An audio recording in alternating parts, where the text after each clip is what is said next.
के गर्ने माया अस्ति हाम्रो माननीय नरेन्द्र शाहज्यूसँग भेट भएर कुरा गरिएँ होइन। कुरा गर्दै जाँदाखेरि मैले पनि मलाई सहयोग पर्दैन सहयोग तपाईँले दिएर चाहिँ एक दिन पुग्ने हो। भोलिपल्ट त फेरि मैले भिगै मागेर खानुपर्छ होइन। त्यो भएको कारणले चाहिँ मलाई सहयोग भन्दा पनि मलाई लाइसेन्सको एकदम जरुरी छ।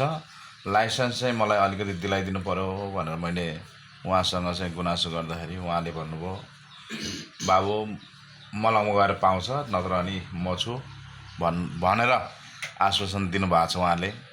मलाई त्यति दिने बित्तिकै मलाई चाहिँ खुसी लाग्यो होइन। उहाँको जे होस् त्यति दिनु भन्ने ठुलो कुरो हो नि। पाउनु नपाउनु मेरो भाग्य आफ्नो छ भने पाउला नत्र नपाउला त्यो अलग कुरो छ। तर उहाँले त्यति भन्नुभयो। मैले ट्राफिक धरीलाई सोधेको। मैले ट्राफिकलाई सोद्धा नि के भन्छ उहाँले, हाम्रो ट्राफिक सरहरूले भन्नुहुन्छ अब तिमीले चाहिँ लाइसेन्स पाउँदैन, यदि म यस्तो छु भनेर भनेपछि सबै ट्राफिकले छोडिदिन्छ, त्यो चिन्तै लिनु पर्दैन, नत्र म छु भनेर पनि उहाँले पनि फेरि ट्राफिक सरले पनि त्यसरी आश्वासन दिनुभयो। त्यही भएर खुसी लागेछ। जे होस् तर हरिण बजारमा यार मान्छे उठाएर भनेर हिजो त करायो मलाई त यार। हाम्रो लाइनमा मान्छे उठाउने हो भन्छ। मैले भने सुइबर जाने मान्छे हो, तपाईँको चाबिन जाने मान्छे होइन नि भनेर भन्दाखेरि अनि तपाईँको चाबिन जाने मान्छे उठाएको भए भन्नु, यो सुइबर जाने मान्छे हो, ल सुइबरतिर जाने मान्छे उठाएको मैले भनेर अनि फेरि ल ल ल लानु भन्यो अनि लगेँ होइन। साह्रै गाह्रो रहेछ हेर। आफ्नो नेपालमा केही गरेर खान्छु भन्दा पनि गाह्रो रहेछ।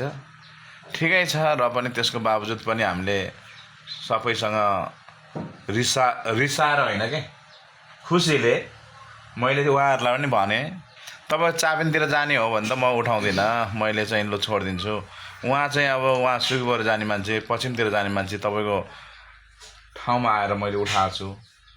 तपाईँ त यता पूर्व जाने मान्छे, पश्चिमतिरको मान्छे त मैले उठाउनु पाएँ नि भनेर अनि राम्रै मुखले बोलेर जे होस् उहाँहरूसँग पनि राम्रै भयो। अनि अर्कोले भन्यो जाऊ जाऊ भाइ जाऊ भन्यो अनि गएर अनि उठाएर लग्यो।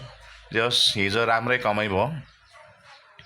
कमाइ त हिजो अलि राम्रो भयो भनौँ न होइन। अरू दिनभन्दा बुढीलाई नै दियो त 2100 रुपियाँ त बुझायो त हातमा ठङ्गै। अरे 2300 पो त कहाँ 2100 हुन्छ यार। ल